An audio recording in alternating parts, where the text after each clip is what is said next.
Have you ever wondered how to make ribs so tender they fall off the bone, but still have that perfect juicy bite every time? In today's video, I'm showing you exactly how to do that step by step and how to smoke your ribs right. And the results, they'll leave you craving for more. Stick around to learn the secrets that take your ribs to the next level. By then, you'll know exactly how to prep, season, smoke, and finish your ribs. No fancy equipment, just simple techniques that bring out amazing flavor. Let's get started. Choosing the right ribs.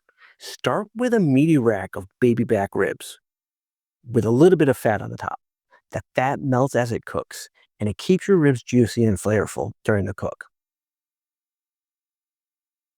Yes, you want to remove the membrane off the back of the ribs. No question about it. It makes them easier to chew, and it lets the smoke penetrate the meat. And here's how to remove it fast.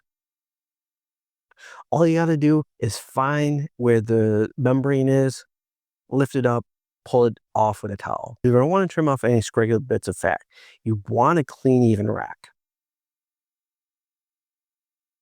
What rub should I use? Well, just use a little bit of salt and pepper. They do wonders. You want a balance that enhances the ribs without overpowering it. And how much rub should you use? I say don't overdo it. Apply a moderate coat and let some of the meat shine through. This helps the smoke flavor shine through and keeps it from clumping. Setting the rub. Let it rest for 15 to 30 minutes before smoking. This helps it stick and creates a flavorful crust. Now, choosing your smoker. I'm using a charcoal smoker and I set it to 250 degrees Fahrenheit, but you can use an electric or a pellet grill too. Low and slow is what makes them all fall apart. And when it comes to wood, apple wood is great for pork ribs. It's got mild sweet smoke. Cherry is another great option too, or you can go bold with hickory. Now, if you're using an electric smoker, add a water pan for moisture. It helps keep the ribs moist and helps them cook evenly. And here's a bonus tip. If you need help with cooking times and temperatures, I have a free guide for you. All you have to do is drop 100 in the comments and I'll send it right over to you. It's perfect for getting started. Now for the first hour, we're going to let the ribs smoke undisturbed. They're going to be building that solid flavor. Don't open the smoker. You're going to be losing heat and that precious smoke. Keep your vents open for clean airflow. After 2 hours, if the ribs look dry, give them a light spritz. You're going to use apple cider vinegar and water or even Coca-Cola for a twist. Now, key tip here is don't overspray. Too much slows the cooking process down. Now, why should you wrap your ribs? Well, at 165 degrees Fahrenheit internal, you're going to want to wrap the ribs in foil and you're going to want to do it tight. This locks in the moisture and the tenderness so they don't dry out. Inside the foil, you're going to add some butter, honey, and brown sugar.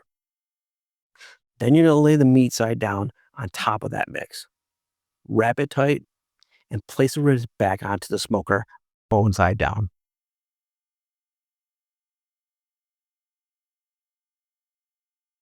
After about 2 hours, unwrap the ribs and check the temperature. Aim for about 200 degrees Fahrenheit if you want them to fall off the bone. 195 degrees if you want a slight bite to them. Brush the ribs with your favorite sauce and put them back into the smoker.